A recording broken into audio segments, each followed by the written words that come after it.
Podés hackear el mundo, pero el HDMI siempre te va a dar problemas. Eso es algo que todos sabemos.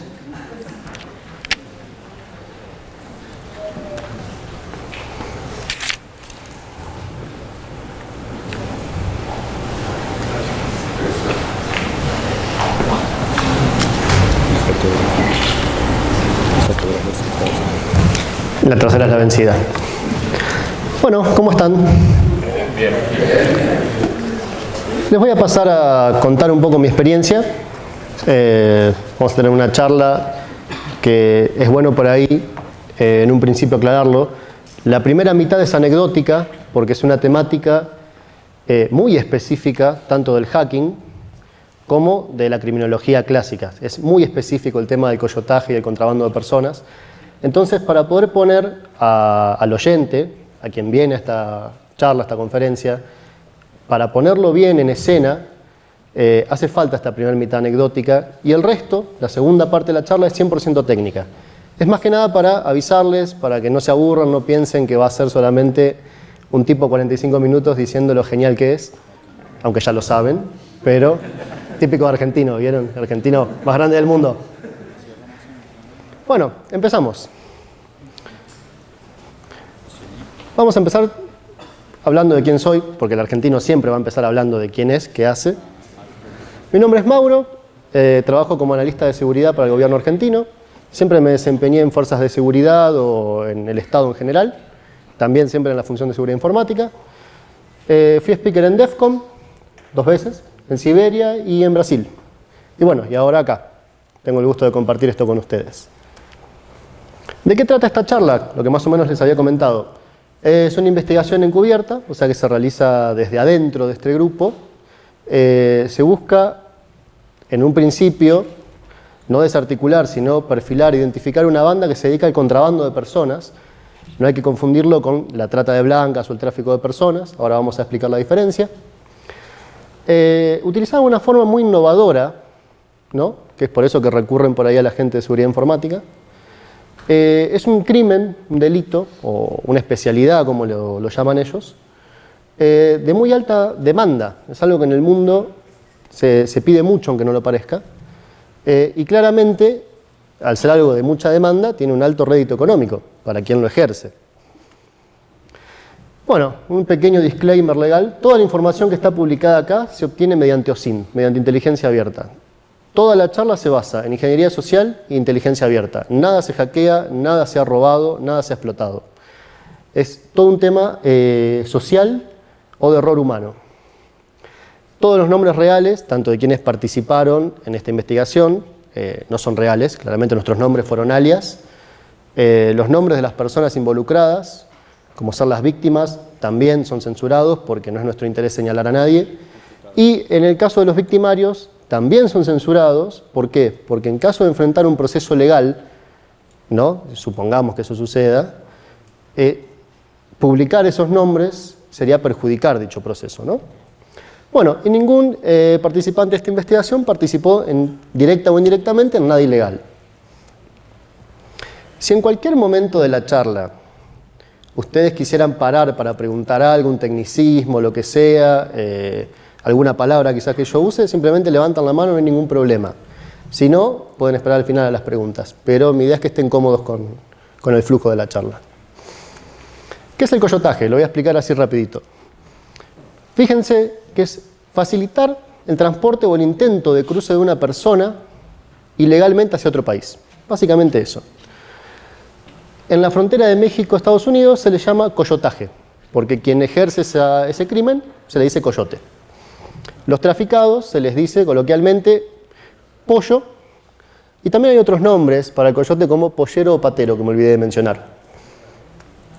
Es algo que viene desde el año 1700, así que dense una idea que hasta el día de hoy continúa con leves variaciones. Es simplemente un cruce por el desierto. Imagínense una hilera de gente cruzando por el desierto. A diferencia de la trata y el tráfico, que lo que les comentaba hoy, que no es lo mismo, hay 3 pilares fundamentales. La voluntariedad. La persona que es víctima de la trata es víctima. Se la toma, se la secuestra y se la explota. Quien va a un coyote lo hace de forma voluntaria. Le dice, mira, yo quiero pasar a México, a Estados Unidos. desde cualquier país. No tengo visa, no me dan entrada, no tengo manera de entrar. ¿Cómo hacemos? Bueno, me das un monto arreglado, yo te cruzo. La mayoría de las veces se manejan con, yo te cruzo con 3 intentos. Si en 3 intentos fallamos, volvemos a probar.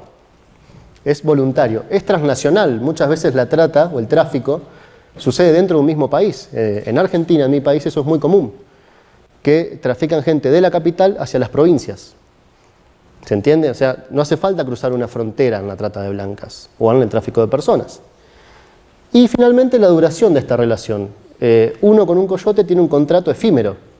Es una vez que me cruzaste o una vez que fallaste una X cantidad de veces, nuestro contrato se acaba, se terminó. En cambio, la persona víctima de tráfico de trata es explotada de por vida. Normalmente, y esto es algo que hay que decirlo aunque sea brusco, muchas veces nunca los rescatan. ¿Se entiende hasta acá? ¿Hay alguna duda? Bien. Esto es algo que desarrollamos en mi universidad porque nadie nos podía dar una organización jerárquica de las bandas de coyotaje. Nadie conoce nada de golpe, nadie sabe nada. Es algo de lo que vamos a hablar más adelante.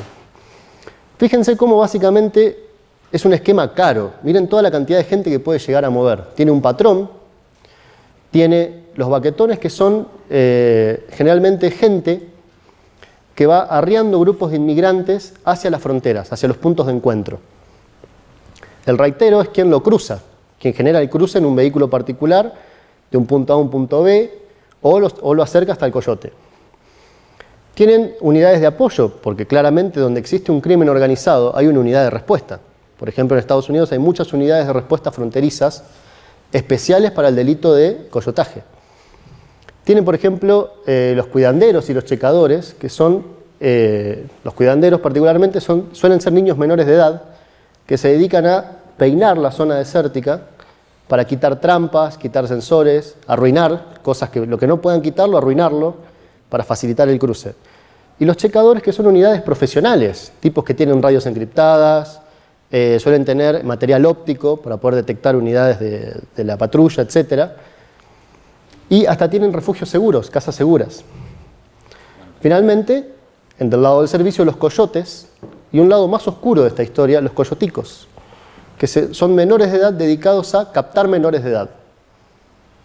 Fíjense la terrible logística que hay detrás de esto, más allá de que es algo criminal. Bien, en el último tiempo, porque el crimen siempre se va transformando y hasta se va tercerizando, si uno va siguiendo las tendencias criminales, las bandas de coyotaje, como muchas otras, empezaron a entablar relación, muchas veces forzada claramente, con el narcotráfico. ¿Qué es lo que le provee el narcotráfico a esto? Elementos violentos para protegerse y para capturar territorio. Son expansionistas. Esa cartelización trae elementos violentos como los matapollos, el nombre lo dice, simplemente vienen y te asesinan si estás trabajando en una zona que no es tuya, trabajando entre comillas, ¿se entiende? Los robapollos simplemente te los roban y te dicen, bueno, ustedes no van a cruzar con él, van a cruzar conmigo. Y ahora le deben otro pago a tal cártel, por ejemplo. En fin, quedan claro más o menos la temática de lo que es el coyotaje. Hasta el día de hoy sigue pasando esto. Bien, comenzamos con la charla. Esto empieza de una manera muy extraña. Yo recibo una invitación insistente, muy insistente, para trabajar de un grupo de trabajo freelance. Los tipos claramente habían visto todo mi perfil público, GitHub, PaperCall, etcétera, etcétera. La idea era trabajar, fíjense los puntos, para clientes internacionales, para crear un sistema que automatice páginas web, algo muy general, muy abierto, muy genérico, no me dice nada, y tareas generales de seguridad informática, más genérico todavía, menos idea tengo de lo que se refiere. La idea era trabajar para clientes internacionales con una remuneración fijada por mí en dólares. Yo pedía el número final. Pero solo se iba a pagar al entregar el producto final, sin adelantos. Primer bandera roja gigantesca. Posibilidad de reubicación en Miami, Florida. Segunda bandera roja gigantesca. Pasacalles, de lado a lado. Por último, trabajo remoto. Cuando la oferta es demasiado buena para ser cierta, claramente no es cierta. Y en este caso, no se buscaba un empleado, sino un cómplice. Este es el plan que tenían para trabajar una vez que yo respondí la oferta. Había que crear un sistema que pudiera automatizar lo que ellos ya estaban haciendo en este momento de forma manual. Sitios de viajes y de aerolíneas, querían particularmente el área de reserva de pasajes y estadías. Todos se imaginarán qué sitios, el mejor hotel al mejor precio, etcétera, etcétera. Pero no podemos decirlo. Hay muchas aplicaciones que se van a dar cuenta cuáles son, pero no las vamos a mencionar porque no tienen asuntos en esta charla. No son cómplices ni nada por el estilo. Bueno, estas reservas de pasajes y estadías, y el destino final siempre Miami, Florida. Aplicaciones de transporte urbano, todos sabemos cuáles son. Automatizar, fíjense esto, turnos web para citas consulares y realizar web scraping de los sitios y las redes sociales de las embajadas y los consulados, para saber cuándo habrían los llamados a las visas. Hay muchos lugares que las visas no se pueden pedir en cualquier momento del año. Entonces hay una fecha específica en la que dicen, bueno, de la semana 3 de septiembre, la tercera semana, vamos a abrir las visas. Tenían que estar enterados de esto antes. Y fíjense el punto más raro que lo voy a detallar porque me pareció algo terriblemente creativo. Hay que darle crédito que fue muy creativo y no me lo hubiera imaginado jamás. Publicación de contenido y comentarios en blogs y sitios web gratuitos. Uno lo primero que piensa es spam, ¿no? Un link farming, algo por el estilo. Una granja de links, una granja de reputación. Me había equivocado bastante. Fíjense esto. La idea era publicar mediante API, o mediante algún sistema de automatización, una serie de blogs hermanos. Es decir, blogs que se siguen entre sí. Se comentan entre sí, se siguen entre sí, comparten lo que el otro ha publicado. Y se genera tráfico, una sensación de que hay gente, de que hay actividad, de que hay vida. Si 100 blogs están compartiendo lo mismo, muchos empiezan a marcar una tendencia, falsa, claramente falsa, pero la marcan. El contenido era muy específico, era crítico hacia gobiernos, por ejemplo hacia el gobierno de Cuba o de Venezuela en materia de derechos humanos, censura, corrupción y represión. En cuanto al gobierno mexicano, con corrupción, violencia institucional, connivencia con el narcotráfico. Como había comentado recién, la idea era aumentar la visibilidad entre ellos. Constantemente dar la sensación de que había una red de gente denunciando al gobierno. Tarea muy peligrosa en algunos lugares, ¿no? Y ya van a ver por qué. Este procedimiento, como comenté, la idea era automatizarlo, pero se estaba haciendo manualmente. Se pueden imaginar que hacer una granja de blogs hermanos manualmente no es algo fácil. Nuevamente requiere mucha mano de obra. Siempre hablando de una banda que carece de posibilidades técnicas, ¿no? Bien. En el procedimiento general, según ellos, el sistema debía tomar todos los turnos posibles del sitio consular. No importaba si había 2 personas y el sistema tenía 10 turnos. Había que tomar los 10. ¿Por qué? Porque ahí viene la segunda beta comercial. Alguien tarde o temprano va a decir, no puedo conseguir los turnos. Y alguien más temprano que tarde le va a contestar, yo te lo vendo. ¿Se entiende? Aquellos clientes, tomando esos turnos, la idea era asignárselo a nuestros clientes, entre comillas. Esos clientes se presentaban, todo legal, iban a su consulado, decían, sí, yo tengo el turno número TJ04, pedía la visa de turismo, se le daba la visa de turismo en la mayoría de los casos, y cuando se le daba, el sistema ya debía tener una especie de push, una especie de notificación que le diga, le dieron la visa, ya mismo empezá a armar un grupo de viaje para toda la gente que recibió la visa. Un grupo de viaje que significa conseguir los pasajes, la estadía, la clase económica y hacer todo lo posible para que el algoritmo reduzca el valor. Comprar muchos pasajes, muchas estadías, etc. La idea era que sea lo más económico posible y que estén en el mismo vuelo, el mismo alojamiento, en el mismo paquete. Fíjense la logística que había detrás.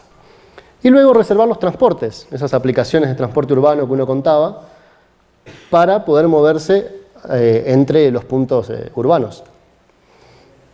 Después había un procedimiento especial, porque había la posibilidad de que a ciertos actores, por decirlo de alguna manera, a ciertos clientes, no se les diera la visa. Es una realidad. Entonces, dependiendo de la nacionalidad, había como un as bajo la manga. Se podía pedir la visa de refugiado. ¿Cómo es pedir la visa de refugiado? Se aducía a ser perseguido político. ¿Se acuerdan de todos esos blogs que comenté 3 slides anteriormente? Bueno, uno se le regalaba a esta persona. Supongamos, vamos a poner a José, imaginario. José, te negaron la visa. Bueno, no importa. Vos sos disidente político y te están persiguiendo. ¿Cómo? Este es tu blog. Hace 6 años, José viene denunciando narcotráfico, connivencia, trata de personas, etcétera, etcétera. Fíjense que había una evidencia crítica de alta difusión, comentado todo lo que nombramos antes, y más allá que parezca algo o creativo, o estúpido, eficaz, poco eficaz, sigue configurando un delito de fraude migratorio. Pero fíjense hasta el punto en que los tipos tenían un plan B. O sea, no importa, tenemos una alta posibilidad que salga mal, tenemos un plan B. Ya termina la parte anecdótica, ¿eh? Bien, a pesar que el destino final siempre era Miami, claramente no toda la gente tenía un acceso directo a Miami. Entonces también muchas veces pasaban 2 veces por el consulado. Eran 2 veces que se facturaba. Se necesitaba una visa para entrar a México, que iba a oficiar de punto de encuentro. Por ejemplo, en mi caso, en muchos países, Argentina casi no pide visas a nadie, entonces nadie nos pide. Pero en muchos otros países todavía te dicen, sí, está bien, como ustedes me piden visa, yo les pido visa también. O sea que había que pasar 2 veces. Y luego la visa para entrar a Estados Unidos. Y había 2 posibles finales, que son justamente, según Homeland Security, los 2 tipos de fraude más comunes migratorios. El visa overstay, ¿qué significa? Vos entrás como turista. José, ¿cuándo te vas de turista? Y yo entro el día 10 y me voy el día 20. Bueno, llega el día 21 y José no se fue. Eso es el overstay, sobrequedarse la fecha límite. Y la de fake refugee, que es de falso refugiado. José dice ser refugiado cuando no lo es. La ventaja es que siendo falso refugiado, a José le dan derecho a trabajo, a salud y demás, todo en el momento. Siendo turista, claramente no. Va a estar en negro una buena porción de su estadía ahí. Bien, después de recibir todo este briefing, todas estas instrucciones, me invitan a un grupo de WhatsApp que ellos denominaban secundario. Fíjense ¿cómo podemos decir? La carencia tecnológica que usaban WhatsApp, algo plenamente inseguro para este tipo de actividad, ¿no? Bueno, la idea era conocer a quienes realizaban las tareas manuales, el día a día, y preguntarles, bueno, qué necesidad tenían, en qué estaban flojos, qué les dificultaba más. Y a partir de acá, solo se utiliza ingeniería social y OSINT para recopilar el resto de la charla. Esta charla lo hice con una co-speaker, con una coautora, que fue quien, mientras yo estaba obteniendo la información de adentro, para no quedar con un sesgo, para no quedar con una inclinación, es muy común que uno ate cabos en su cabeza, en inteligencia, que ate cabos en su cabeza mal, porque claramente no tiene a quién preguntarle, no tiene otra persona que haya experimentado lo mismo. Entonces muchas conclusiones son peligrosas a veces. En este caso, ella se quedó desde afuera haciendo el mismo procedimiento OSINT, para ver si llegábamos a un resultado igual o muy similar. Es una manera de validar el experimento, ¿no? Bueno, en este grupo solo había mulas, la gente que se dedica a hacer manualmente una tarea criminal constantemente por una baja remuneración. Acá tenemos capturas de WhatsApp. Quiero que presten atención a un par de cosas. Viene una persona que les da el briefing, ya tenemos las citas. Les pasa las fechas de nacimiento, el pasaporte, el teléfono, para que saquen la cita consular. Dice, este dato es uno de los nuevos, ya lo tomé, ok, bla, bla, bla, bla. Y fíjense en la segunda captura. Viene en mayúscula, menor de edad. Usar el correo Gmail de uno de esos padres. Claramente el parámetro de esa cita era, si esta niña consigue la cita, los padres tienen que conseguirla también. Claramente el valor se dispara. Fíjense las capturas de pantalla que nos enviaban. Vuelos de Miami a Cuba. Ese es un sitio muy conocido del Consulado de México. Uno de los consulados, ¿no? Y fíjense esto. ¿Qué es lo que están viendo acá que les llame la atención? No sabían sacar capturas de pantalla. Claramente eran mulas, eran la criatura más baja del esquema.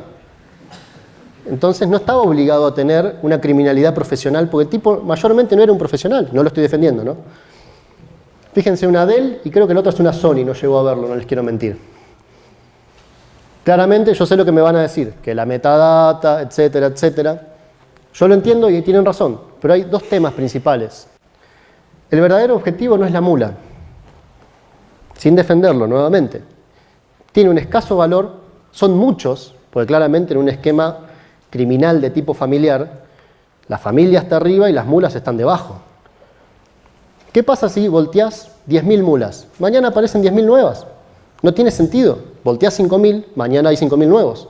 Son de alta rotatividad. En el crimen, los estratos bajos tienen esa rotatividad rápida, son descartables. Entonces, claramente digo, no voy a perder el tiempo, solo los voy a perfilar estadísticamente. Claramente si hay un estrato alto, si hay un estrato bajo, hay un estrato alto.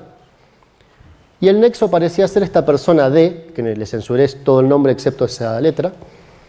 Era una chica venezolana que era quien les asignaba a los clientes, realizaba los pagos, ahora vamos a hablar de los pagos, y me asesoraba a mí en los objetivos del sistema. Me decía, bueno, necesitamos que haga esto, que haga lo otro, que haga aquello. Y hablábamos a diario, generando un vínculo de confianza. Y esto es lo que les nombré recién del crimen familiar, el tipo de crimen organizado de tipo familia.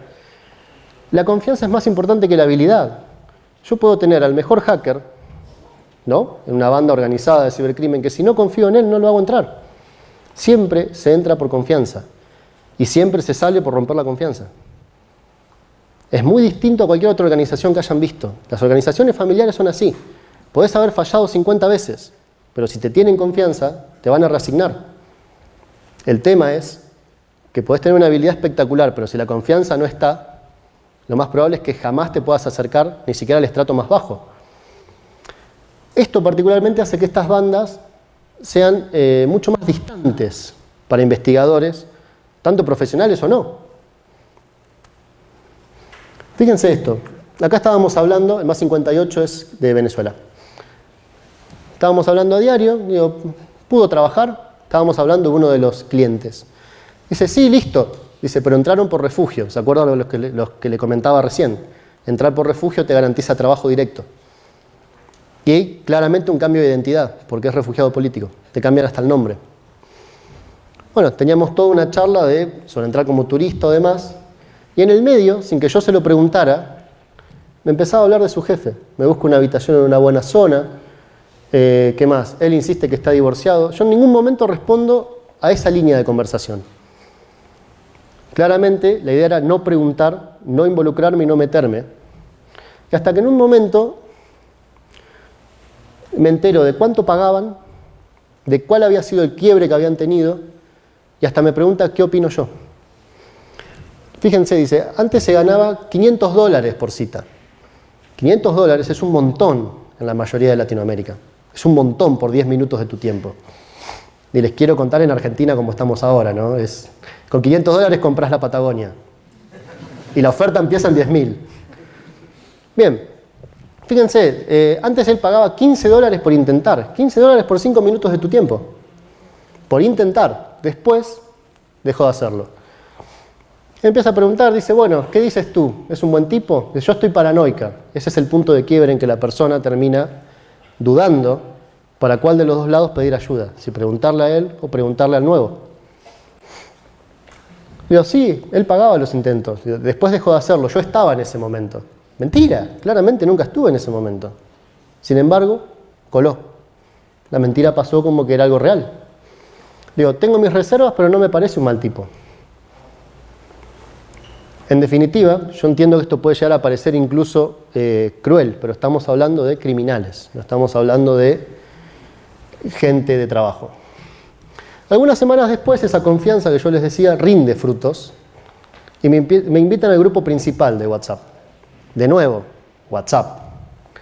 Este es el error humano que deriva en la segunda parte de la investigación, que es la parte técnica. Fíjense que solo fuimos ascendidos 3 personas. El supuesto contacto técnico, que era yo, y 2 mulas más. Serán pasados al grupo de trabajo. Fin de la historia hasta acá. Bueno, vamos a ver cómo hacer una pequeña perfilación criminal vía OSINT. O sea, sin pagar un peso, sin pagar un centavo, sin hackear nada, sin incurrir en un delito. Y como pueden ver acá, sin que te peguen un tiro. Por ahora.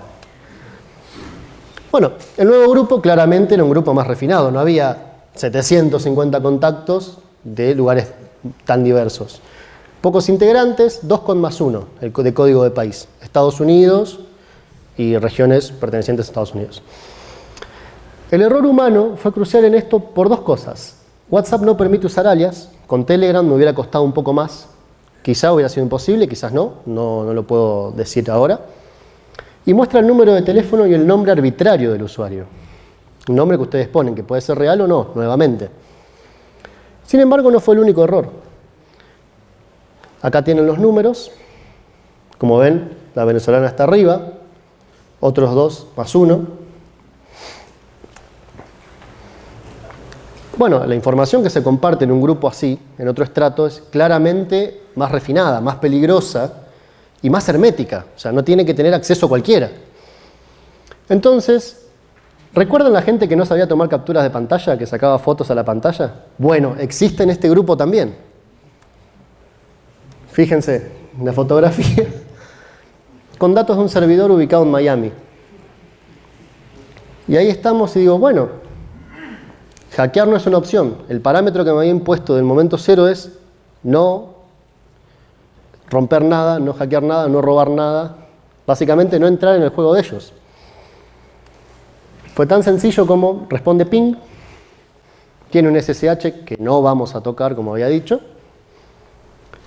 y tiene un servidor web. Vamos a entrar a ese servidor web, a ver qué hay. La redirección me da a un lugar de bienes raíces, mal construido, como que está en beta. Si se puede ver la tipografía, no se condice, la lista tampoco, es un diseño pobre. Era una prueba. ¿Qué podemos tener a partir de un dominio? El juiz. Y acá es donde empieza lo divertido. El juiz me da el nombre, RF, dónde vive, Miami, Florida, código postal y el teléfono +1, que coincidía con el teléfono del grupo de WhatsApp. Ya, ese teléfono ya tiene un +1 en validez. Cuando uno tiene pruebas en inteligencia les va dando valor. A medida que una prueba se repite, ojo que el valor también puede ser mentiroso, puede ser plantado a propósito para desviarte. Ese valor empezó a recibir +1. Terminó, para que se den una idea, en +14. O sea que lo vi replicado 14 veces en lugares de valor a ese número de teléfono.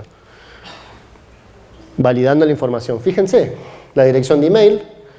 ¿Quién es el contacto administrativo? Nuestro amigo R. ¿Quién es el contrato técnico? Nuestro amigo R. ¿Quién es el registrante? Claramente la misma persona. ¿Conocen Have I Been Pwned? Es un sitio donde uno puede buscar si alguna vez lo hackearon. Claramente buscando este email, nuestro amigo había sido hackeado 6 veces. No bajamos los dumps, porque de nuevo, más allá de que no hackeamos nada, la idea era no utilizar nada intrusivo. Nada, absolutamente bajo ningún concepto. Sin embargo, pudimos saber qué sitio se usaba, porque si figura en un dump, estaba en ese sitio. Lo encontramos en LinkedIn, con foto de cara. La foto de cara, con imagen reversa y demás, nos dio otra línea investigativa que no traje acá, porque no tiene sentido, porque la foto está tapada. O sea, si mostrar una investigación de imágenes reversas censuradas no tiene sentido. Fíjense. Y acá viene algo que me llama la atención. Co-founder de una compañía que se dedica más que nada al público hispánico. Vicepresidente y co-founder de una plataforma que se vuelca hacia la comunidad latina, ¿no? Grupos, siempre es algo hispánico, algo latino, ¿no? La conexión cubana. Otra cosa son los parasites, los sitios parásitos que te replican la información. Vos quizás subís algo público a Instagram. Vieron que está, por ejemplo, no lo puedo nombrar, pero hay varios Insta y una palabra más que te copia el posteo de Instagram y lo publica. Ahora, si vos lo borrás, ellos no lo borran. Dice, vos alguna vez lo hiciste público, yo lo copio. Fíjense, está la misma información de él replicada, así en varios sitios. Finalmente, nos encontramos con Fast People Search, que es como el rey de los parasites. Fíjense todo lo que nos da solamente con el nombre. Buscamos el nombre y la ubicación. Fast People Search es freemium, tiene una opción para pagar, pero claramente está fuera de lo que es OSINT. Fíjense cómo obtuvimos la dirección actual, los números de teléfono asociados, direcciones de email asociadas, nombres asociados, nombres con los que él podría haber intercambiado en Internet. Por ejemplo, en vez de Mauro Francisco Cáceres, Mauro Cáceres o Francisco Cáceres, etc. Mauro F. Cáceres. Direcciones anteriores. Familia, o sea, posibles familiares, posibles socios y posibles negocios. Fíjense todo cómo a partir de una dirección IP filtrada y un teléfono se obtuvo toda esta información. Sin embargo, hay cosas que a veces pasan por casualidad o el destino o lo que ustedes crean. Hay un detalle inquietante que son los antecedentes penales. En Miami, Florida, en Florida, todos los juicios son escaneados, subidos y públicos, con todos los datos de quien se defiende, quien acusa y de los testigos. Claramente, salvo en el caso de testigos protegidos, ¿no? El tema de estos antecedentes penales es que no fue cualquier cosa. Salió en el New York Times, salió en el Washington Post y salió en el Wall Street Journal. Qué hermosa manera de llegar a la fama, ¿no? Fíjense, una conocida consultora contra esta persona. Está todo el caso, todas las hojas del caso escaneadas, con declaraciones, lo que dice cada uno textual. Digo, bien, fíjense, a ver si entienden lo que el tipo se dedicaba. El antecedente penal es por hacer lookalikes. Los lookalikes, o el typo piracy, typo squatting, etc., es registrar un dominio muy similar a uno popular. Por ejemplo, un banco muy conocido en Argentina es el Banco Galicia. En vez de www.bancogalicia, yo registro www.bancogalicia como dominio, sin ese punto. Entonces, quien se olvide de poner el punto o quien se equivoque en un carácter, termina yendo a un sitio controlado por mí. Eso es algo muy común y este caso fue un precedente. Sentó un precedente porque cambiaba nombres de consultoras, ¿no? Por ejemplo, miconsultora.com a miconsultor.com y lo llevaba a un sitio pornográfico. El tema es que acá decir pornográfico es muy general, muy abierto, no dice nada. Acá sí, ¿no? Creo que es en este que explica un poco más. No llego a leer, pero de todas maneras, en uno de los artículos explica que no era un sitio pornográfico cualquiera, era un sitio de shows de CAD models. Con una plataforma muy conocida que se la venden a varios sitios, que tampoco los puedo nombrar, varios sitios famosos. En el Wall Street Journal también. El punto es que de estos sitios, según consulté con los... no sé en qué posición están, pero con 3 sitios del top 5 de lo que es CAD Modeling, el 90% del plantel que tienen es latinoamericano, en cuanto a mujeres. De ese 90%, una gran mayoría es venezolano o de origen venezolano o colombiano. Y ahí me había hecho ruido eso de los proyectos que tenía él sobre la comunidad latina, siempre apuntando a eso. Este caso fue incluso citado como ejemplo en el libro de Bruce Schneider, Secrets and Lies, Digital Security in a Networked World. O sea que este caso fue realmente de esos que da la vuelta al mundo. Con esto ya se tenía suficiente información para identificar más o menos, o bastante, de una forma unívoca, incluso con evidencia fotográfica y demás, a la persona detrás de esto. Con sus mensajes, con todo lo que había dicho, con todo lo que había orquestado, etc. Bueno, antes de terminar les voy a mostrar el tema estadístico de cómo quedó todo.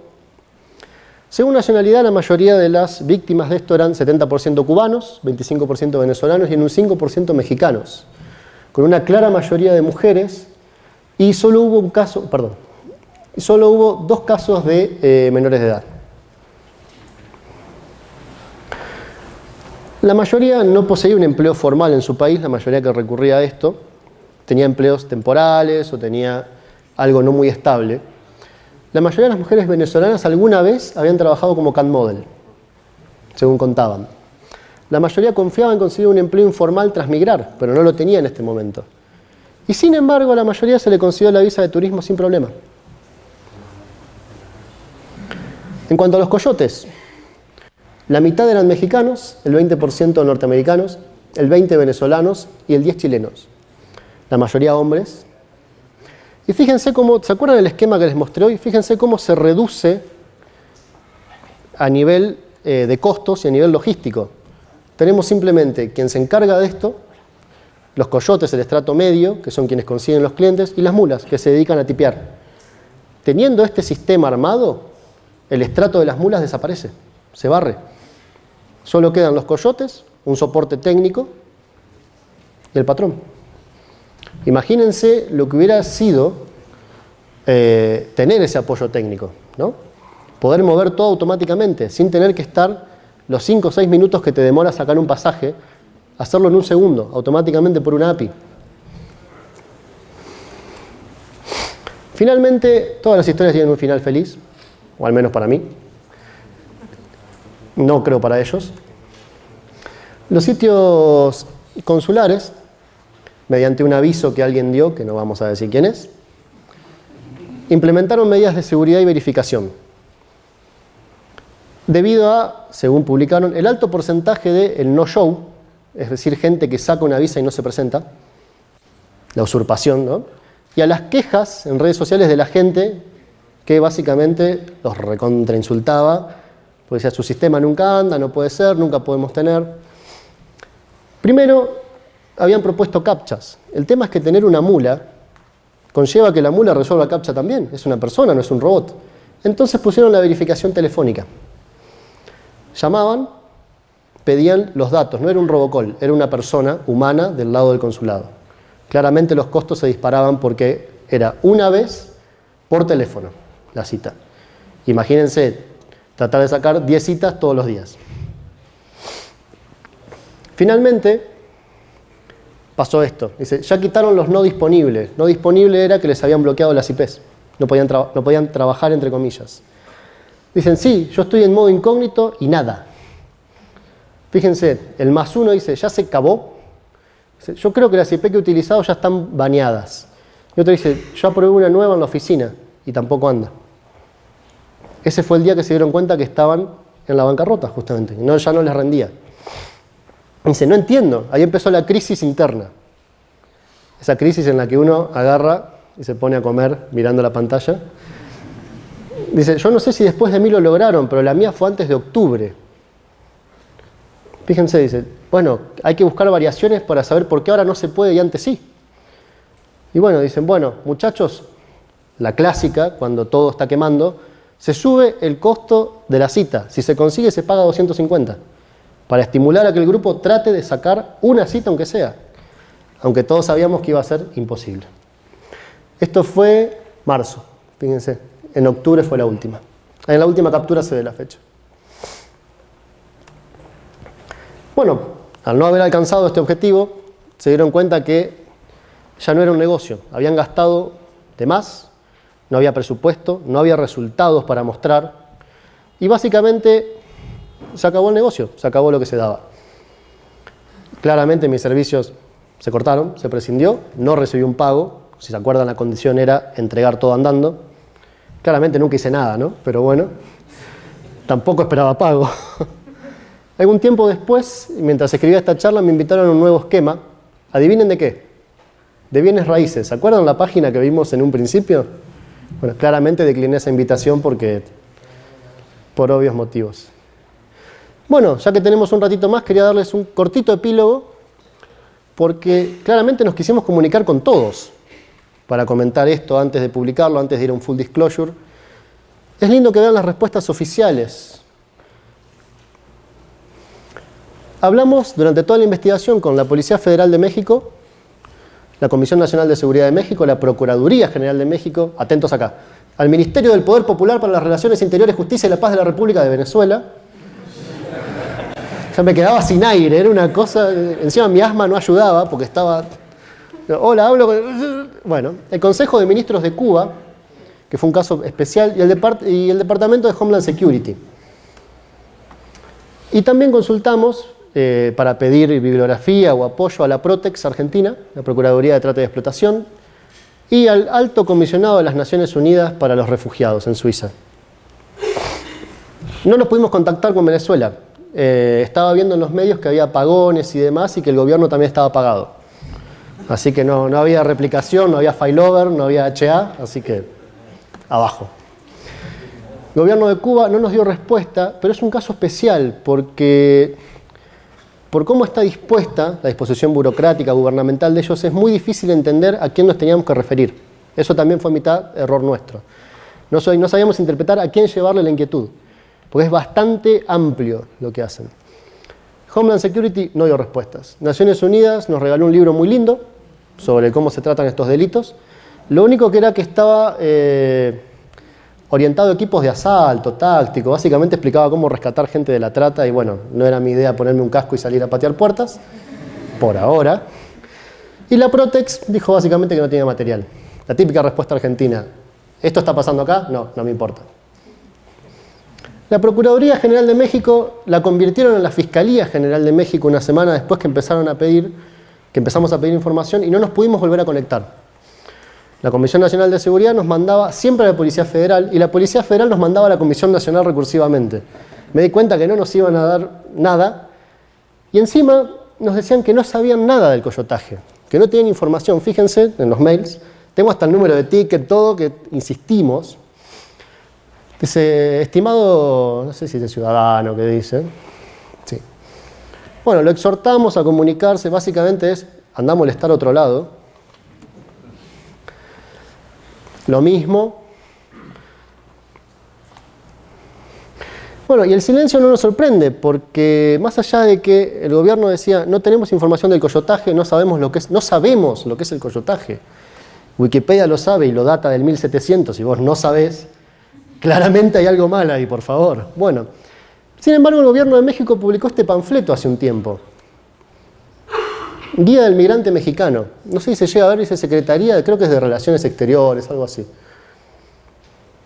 Donde empieza a dar consejos de cómo se cruza la frontera. Fíjense, por ejemplo. Esto es de verdad, lo pueden buscar en Wayback Machine, me costó encontrarlo, pero se encuentra. Dice, fíjense, las carreteras están muy alejadas, te dice que sigas, que si estás medio perdido, que sigas los postes, que sigas vías, que sigas caminos. Y de nuevo dice, nosotros no sabemos lo que es el coyotaje, no sabemos qué es el coyote. Cuidado con los polleros, coyotes o pateros. ¿Cómo? ¿No lo conoces o lo conoces? Pueden engañarte asegurando que te cruzan. Ha ocasionado la muerte a cientos de personas. O sea que estás asumiendo que hay un costo humano detrás de esto. Estás asumiendo que hay una cifra de muertos como gobierno. Y finalmente,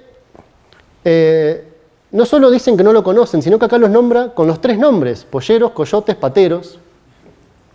Fíjense, la imagen es crudísimo hacer una caricatura de eso. Y finalmente, no sé si lo vamos a poder ver, voy a hacer todo lo posible porque sí, tenía un pequeño video que me recordaba, si no les cuento, me recuerda a esto. Sale el audio por acá. Bueno. ¿Se acuerdan de esta escena de Los Simpsons que les dice, está el jefe de policía y le dice a Tony el Gordo, seguro no sabes nada de un atraco a un camión de cigarrillos? Y el Gordo le dice, ¿qué es atraco? Es básicamente eso. Cuando le dice, quedas detenido por homicidio. ¿Qué es homicidio? Dice el tipo. Es básicamente eso, es decir, no, yo no sé qué. En fin, mis conclusiones y ya los libero. Muchos grupos criminales, sobre todo los grupos organizados, encuentran siempre abanicos de posibilidades uniéndose a otros estratos del crimen, a otras bandas especializadas.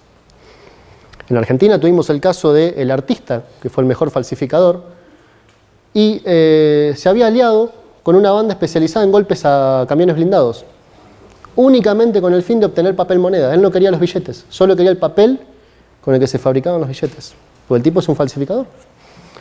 En este caso, este tipo de bandas muchas veces encuentra salidas fáciles en el narcotráfico, porque les da protección, les da garantías, les da dinero, les da apoyo de todo tipo. O en este caso, incluso en el cibercrimen. Fíjense que estamos en un tema de tercerización de la criminalidad, ¿no? Si se quiere decir. Y es algo que, si se lo quiere combatir, hay que empezar por dejar de negarlo. Y no lo digo solo por un país en particular, sino nosotros los argentinos también, y el resto del mundo. Hay que empezar a dejar de negar la cuestión criminal, la situación criminal actual, porque si no se lo reconoce, no se puede proponer una mitigación, ni siquiera de forma informal. En fin, si alguien tiene alguna pregunta, son más que bienvenidos.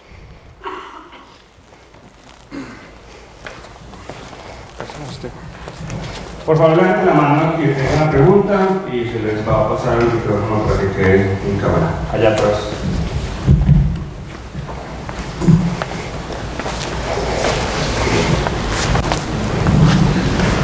Buenos días, mi nombre es Jonathan Mazo y tenía pues como una pregunta con respecto a este tema de trata de personas, ¿cierto? Digamos que, no sé, en esa parte de la investigación vi que el foco fue como más, digamos que hubo una crisis durante esa investigación, ¿cierto? Que es la crisis de Venezuela. Exacto. Y digamos que estoy como observando más esa parte, ¿cierto? Que enfocada como a la crisis de Venezuela. Pero digamos, descartando crisis de Venezuela, ¿cómo lo verías como con respecto, por ejemplo, en Colombia pasa, ¿cierto? En otros países también pasa, en Chile, digamos que independientemente a la situación de Venezuela, ¿cierto? ¿Qué has hecho vos con respecto a, bueno, vamos con lo que sucedió ya y la experiencia que tienes?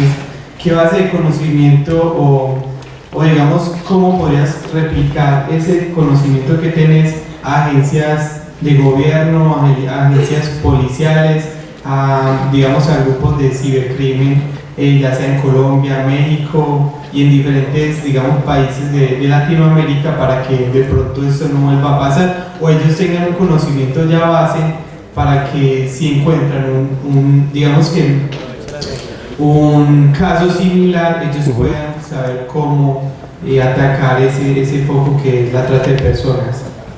Claro. ¿Cómo estás, Jonathan?